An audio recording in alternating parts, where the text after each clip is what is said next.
CRP test doctor क्यों recommend करते हैं और हमें इस टेस्ट को किस टाइम करवाना चाहिए।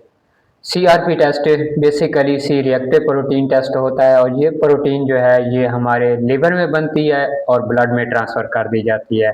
इसकी नॉर्मल वैल्यू की बात करें तो ये 1 मिलीग्राम पर लीटर होती है।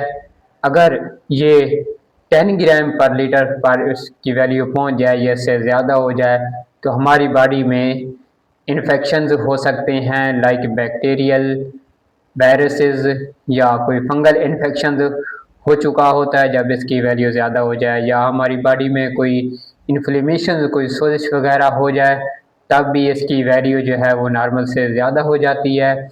अगर इसकी वैल्यू हमारी नॉर्मल वैल्यू से अगर इसकी कम हो, मीन 10 ग्राम पर लीटर से अगर इसकी वैल्यू कम होगी तो हमारी जो डिजीज़ है वो कम होती चली जाएगी और इससे हमें जल्द से जल्दी का पता चल जाएगा।